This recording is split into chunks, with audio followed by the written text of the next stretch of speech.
बीत जाता है अज्ञानी मनुष्य स्त्री पुत्र शरीर धन संपत्ति संबंधियों आदि को अपना सब कुछ समझ बैठता है।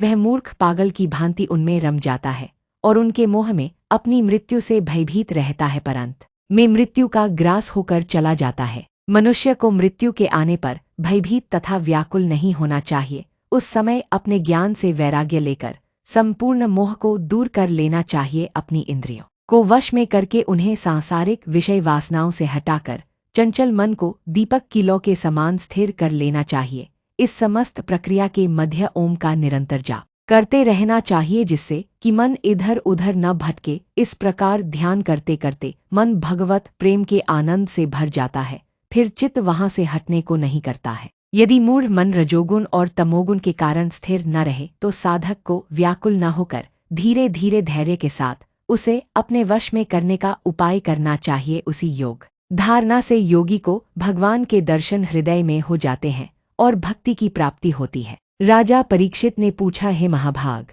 वह कौन सी धारणा है जो अज्ञान रूपी मैल को शीघ्र दूर कर देती है, और उस धारणा को कैसे किया जाता है? उनके इस प्रश्न के उत्तर में श्री सुखदेव जी ने कहा, है परीक्षित, योग की साधना करने वाले साधक को सबसे पहले अपने शरीर को वश में करने के लिए यथोचित आसन में बैठना चाहिए। तत्पश्चात क्रिया शक्ति को वश में करने के लिए प्राणायाम का साधन करना चाहिए। साथ ही साथ विषय एवं कामनाओं को त्याग कर इंद्रियों को अपने नियंत्रण में करना चाहिए। फिर ज्ञान का प्रयोग कर मन को चारों ओर से इस प्रकार समेट लेना चाहिए जैसे कि कछुआ अपने सिर पैर को समेट लेता है।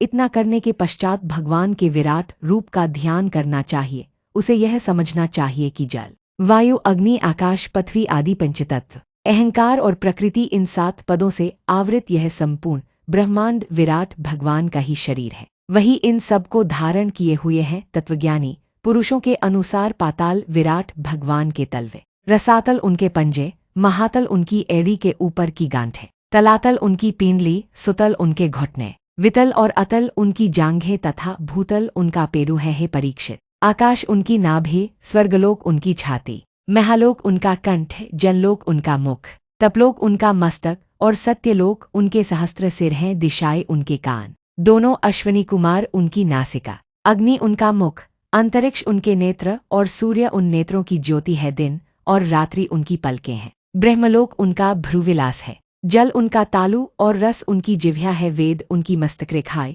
और यम उनकी दाढ़ें हैं। स्नेह उनके दांत हैं और जगत को मोहित करने वाली माया उनकी मुस्कान है। लज्जा उनकी ऊपरी ओंठ तथा लोभ निचली ओंठ है। धर्म उनके स्तन और अधर्म उनकी पीठ है। प्रजापति ब्रह्मा उनकी मूत्रेंद्री, मित्रावरुण उनके अंडकोश और समुद्र उनका कुक है। पर्वत उनकी हड्डियां और नदियां उनकी नाड़ियां हैं। वृक्ष उनके रोम और वायु उनका श्वास है। बादल उनके केश है, संध्या उनका वस्त्र है। मूल प्रकृति उनका हृदय है और चंद्रमा उनका मन है। महातत्व उनका चित्त और रुद्रदेव उनका अहंकार है। वन्य पशु उनका कमर तथा हाथी, घोड़े, खच्चर आदि उनके नख हैं। अनेकों प्रकार के पक्षी उनकी कलाएं हैं। बुद्धि उनका मन है और मनुष्य उनका निवास स्थान है। अप्सरा, चारण, गंधर्व आदि उनके स्वर हैं। देवताओं के निमित्त किए गए यज्ञ उनके कर्म हैं। दैत्य तथा राक्षस उनके वीर्य, ब्राह्मण उनकी मुखारविंदु, क्षत्रिय उनकी बाहें, वैश्य उनकी जंघाएं तथा शूद्र उनके चरणों से उत्पन्न होते हैं। अतः बुद्धि और ज्ञान से अपने मन को वश में करके भगवान के